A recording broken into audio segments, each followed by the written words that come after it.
ఇంత ఆధునిక ప్రపంచంలో ఇప్పటి వరకు మందే కనుక్కొని ఒక వ్యాధి. అవును, మీరు విన్నది నిజమే. ఈ వ్యాధి లక్షల్లో ఒకరికి వస్తుందని మీకు తెలుసా? ఇప్పుడు ఆ వ్యాధితో బాధపడుతున్న వ్యక్తే ఈ కృష్ణారెడ్డి గారు. సాధారణంగా డాక్టర్లు ఈ వ్యాధిని 1000 రోజుల వ్యాధి అని పిలుస్తారంట. అంటే మాక్సిమం ఈ వ్యాధి వచ్చిన వ్యక్తి 1000 రోజుల్లో చనిపోతాడని అర్థమా? అంటే అర్థం చేసుకోండి ఈ వ్యాధి ఎంత ప్రమాదమో. ఈ వ్యాధి వచ్చిన వ్యక్తి తన స్వహస్తాలతో ఒక పిన్ను బరువును కూడా పైకి లేపలేడంట. ఈ వ్యాధి వచ్చిన వ్యక్తి మెదడు నుండి ప్రతి శరీర భాగానికి వెళ్లే నాడీ కణజాలాలు ఒక్కొక్కటిగా పనిచేయకుండా పోతాయంట.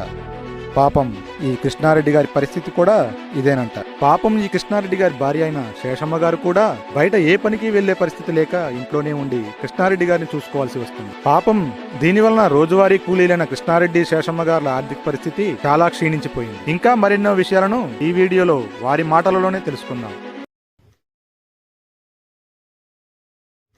అందరికీ నమస్తే అండి. Welcome to RSR Ailuri. నేను రామశేషరెడ్డి. ఈరోజు మేము కుర్నవల్లి గ్రామం, తల్లాడ మండలం, ఖమ్మం జిల్లాలో ఉన్నాం. ఇక్కడ సేలం కృష్ణారెడ్డి గారు వారు ఒక కొత్త రకమైన వ్యాధితో బాధపడుతూ ఉన్నారు.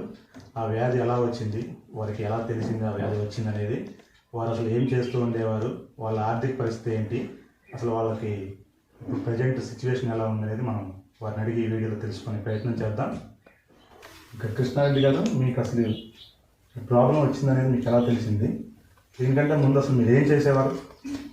నేను సుఖార్థం చేసేవాడినండి. చేస్తా ఈ చుట్టుబడిపోతే ఒంగుని లేచి నడుము నొప్పి వచ్చి కొంచెం ఒక వారం ఇంటి దగ్గరే ఉన్నాను. తర్వాత పనికి వెళ్తుంటే బండ ఒకటి తగిలింది, ఎదురు బండ. ఓకే. తగిలి తెల్లారి నుంచి కొంచెం కాలు పక్కకి వెళ్ళిపోతుంటే ఏంటో ఇట్లా వెళ్ళిపోతుందని చెప్పేసి మహేంద్ర కుమార్ హాస్పిటల్కి ఫస్ట్ వెళ్ళాం. అక్కడికి వెళ్తే నరం చెదిరిందమ్మా, మందులు వాడాలన్నారు.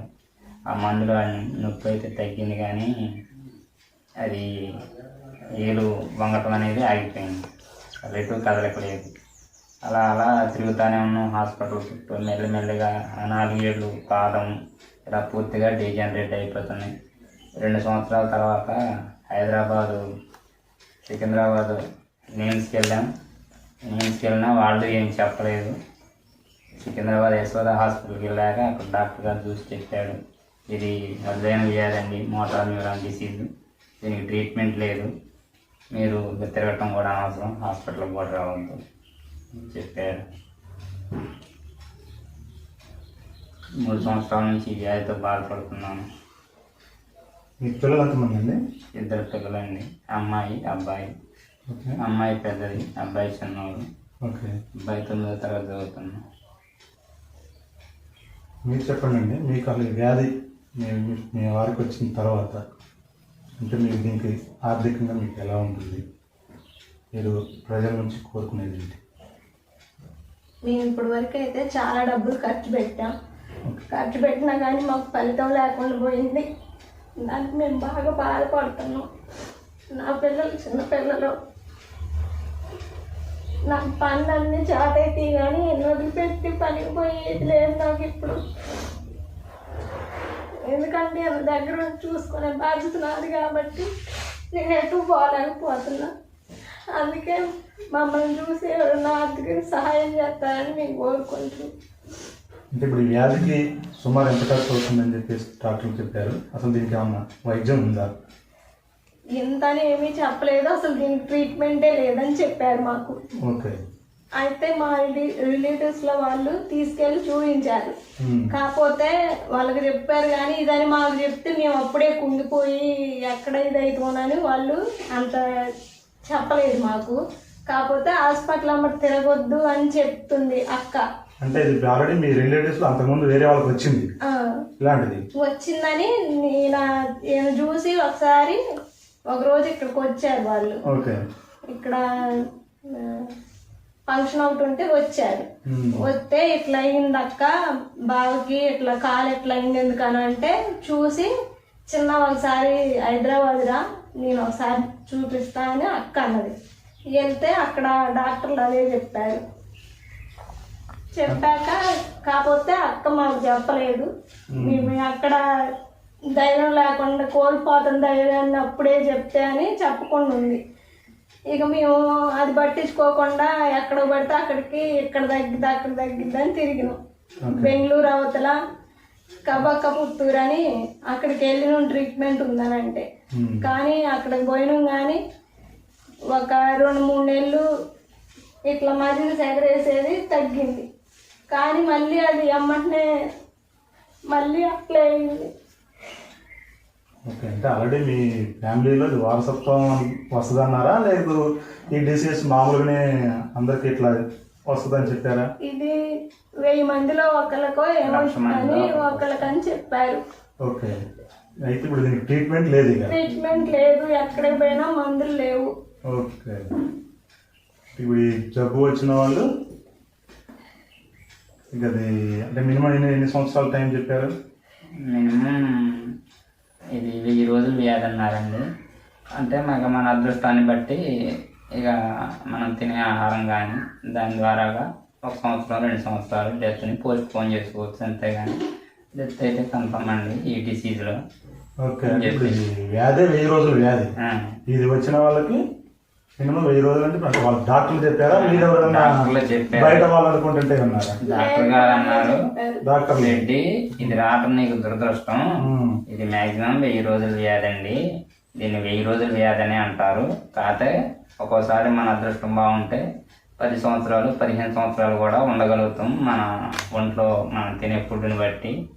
అట్లాగా ఆ న్యూరాన్స్ అనేవి మెల్లిగా చనిపోతుంటే ఎక్కువ కాలం చేస్తాం. అది మింగే కండరాలకి ఎఫెక్షన్ అయితే మాత్రం. దీనికి ఎటువంటి ఫుడ్ తీసుకోమని చెప్పారు మీకు? ఎటువంటి ఫుడ్ అంటే మనం మన శక్తి పొందిగా. ఓకే, కానీ అది చిన్నగా ప్రాబ్లం క్యూర్ చేయడానికి ప్రజెంట్ మెడికల్లో లేదు, ఏమీ లేదండి. ఓకే, మీరు ఇంకా హాస్పిటల్కి కూడా రావద్దు. ఓకే, ఎందుకు అసలు ఎప్పుడో చెప్పాలండి మీకు, ఇన్ని డబ్బులు కూడా పెట్టుకునే పని లేదు. కానీ మరి మీకు ఎందుకు చెప్పలేదా? మీకు ఎంత ఖర్చు అయిందండి ఇప్పుడు వరకు? దగ్గర 10 లక్షల దాకా పెట్టారు. 10 లక్షల దాకా అయిందా? మామూలుగా మాకు తెలియక ఖమ్మం, గుంటూరు, విజయవాడ ఇట్లా మామూలుగా ఆక్యుపంచర్ వైద్యం అని వీటికని పోయినాం. మాకు అదని తెలియక, కానీ అక్కడ పోయినా యూజ్ లేదు మాకు. మీకు చాలా ఇది వ్యాధి అని చెప్పి ఏ హాస్పిటల్ వాళ్ళు చెప్పారు మీకు? సికింద్రాబాద్ యశోద హాస్పిటల్. యశోద హాస్పిటల్. మీకు డిసీజ్ వచ్చిన తర్వాత అంతకుముందు మామూలుగా ఏదో పని చేసుకునేవాళ్ళు, పరిస్థితి ఎలా ఉంది ఇప్పుడు? పరిస్థితి ఇప్పుడు ఈయనకు అన్ని దగ్గరుండి అన్ని చేయాల్సి వస్తుంది. నేను మొన్నటిదాకా పనికి వెళ్ళా, తన పని తను చేసుకొని ఉన్నాడు. కానీ నాకు ఇప్పుడు వదిలిపెట్టుకోవడానికి ధైర్యం కావట్లేదు. చేలో ఉన్న కాడ నుంచి ఇంటికి రావాలనే ఉంటుంది నాకు కూడా, వదిలిపెట్టుకోలేకపోతున్నా. అందుకే ఎటు వెళ్ళకుండా అంత దగ్గర ఉండి చూసుకుంటున్నా. అదే మేము ఇందాక వచ్చేసరికి మీరు భోజనం కూడా మీరే తినిపిస్తున్నారు. అంటే ఇప్పుడు ఈ మెయిన్ ఈ వ్యాధి వల్ల కండరాలతో పాటు నరాల వీక్నెస్ ప్లస్ కండరాల మీద కూడా ఈ భారం పడి చెయ్యి కూడా వారు సరిగ్గా లేపలేక, సరే నార్మల్గా అయితే మనం నేను దానిలో సంతకం పెట్టడానికి పెన్ను కూడా ఆఖరికి అది 1 గ్రామ్ కూడా ఉండదు, ఆ పెన్ను కూడా మొదలైన పరిస్థితి. ఆ ప్రాబ్లంనే వారే ఇప్పుడు భోజనం పెట్టడం అయినా నైటు సరే ఉదయం నుంచి సాయంత్రం దాకా వారికి ఏ ప్రాబ్లం ఎట్లన్నా ఏది చేయాలన్నా సరే తనే చేసుకుంటూ వస్తుంది. అంటే నైటు పరిస్థితి ఎలా ఉంటుందండి? నైటు ఒక రోజు అసలు నిద్రైపోడు, బాగా కండరాలు నేను వస్తున్నాయి అంటాడు. ఎందుకు నాకు ఈ బతుకు అని అంటుంటావు. కానీ ఆయననే మాటకు నాకు చాలా కష్టంగా ఉంటుంది. నేనేం చేయలేకపోతున్నా, నా బతుకు వస్తుందని నేను బాధపడుతున్నా.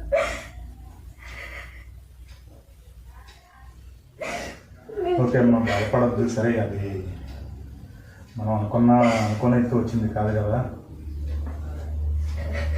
నైట్ నిద్రపోవడం ఒక రోజు బాగా ఇబ్బంది పెడుతుందా నాకు. మా ఆయన పేరు శీలం కృష్ణారెడ్డి, నా పేరు శాషమ్మ. మాకిద్దరు పిల్లలు. ఈ వ్యాధి వచ్చిన తర్వాత మేము అన్ని ఇబ్బందులు పడుతున్నాం బాగా.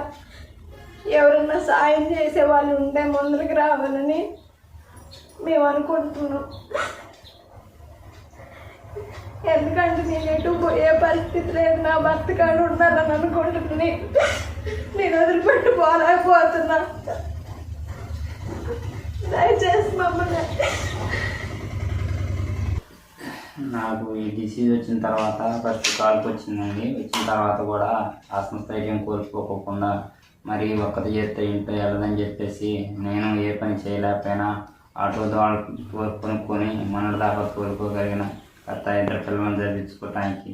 కానీ ఈరోజు పరిస్థితి కనీసం చేతులు కూడా చొక్కా గుండి కూడా పెట్టుకోలేని పరిస్థితి అండి.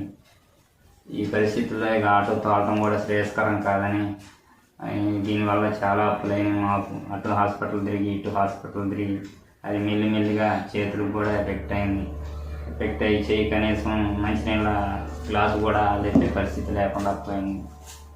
ఈ తీరులో నా భార్య నన్ను వదిలిపెట్టి ఎటు పోలేని పరిస్థితి. నాకు అన్నం తినిపించాలన్నా తనే, యూరిన్ పట్టాలన్నా తనే, రూమ్కి తీసుకెళ్ళాలన్నా తనే. నా దగ్గర నుంచి ఆమె ఎటు పోయేది కావట్లేదు. కాబట్టి మా ఆయన దయవుంచి ఎవరైనా దాతలు ఆర్థిక సహాయం చేయగలిగితే నాకు చేయగలరని ఆశిస్తున్నాను. Motor neuron disease. ఓకే, ఇది మీకు మోటార్ న్యూరాన్ డిసీజ్. ఇది మీరు యూట్యూబ్లోనైనా కొట్టుకొని చూడండి. వాళ్ళు చెప్పారనే కాదు, గూగుల్లో సెర్చ్ చేసినా సరే, మీరు యూట్యూబ్లో చూసుకున్నా సరే ఆ వ్యాధికి సంబంధించిన పూర్తి డీటెయిల్స్ అయితే వస్తున్నాయి. అది కృష్ణారెడ్డి గారికి సరే మనలో ఒకడు, మన మిత్రుడు, ఇలాంటిది రాకూడదనే మనం ఎవరైనా అనుకుంటాం. కాకపోతే వచ్చింది కాబట్టి వీళ్ళు ఆర్థికంగా చాలా లోలో ఉన్నారు. మీరు ఎవరైనా సరే వారికి ఆర్థిక చేయూతని అందిస్తారని, వాళ్ళకి ఆర్థికంగా మనం తోడుండాలనే ఉద్దేశంతో ఈ వీడియో చేయడం జరుగుతుంది. సింపుల్గా చెప్పాలంటే నేను తెలుసుకున్నాను దీన్ని అసలు వాళ్ళకి వచ్చిన డబ్బు ఆ వ్యాధిని 1000 రోజుల వ్యాధి అని అంటారని చెప్పేసి చెప్పడానికి నాకేం బాధగా ఉంది. కానీ నేను తప్పదు కాబట్టి వాళ్ళకి కొంచెం మన అండ అనేది ఉండటం కోసం ఈ వీడియో చేయడం జరుగుతుంది. కాబట్టి ఆ 1000 రోజుల వ్యాధిని వాళ్ళే పెట్టడం ఆ పేరు. సరే, దానికైతే ఇక మెడికల్ ఫీల్డ్ వైద్యానికైతే ఎటువంటి మెడిసిన్ లేదు, ఎటువంటి ఇది లేదు. కాబట్టి ఎవరైనా సరే వారికి అండగా, ఈ మధ్యనే వాళ్ళకి పాపకి మ్యారేజ్ కూడా చేశారు.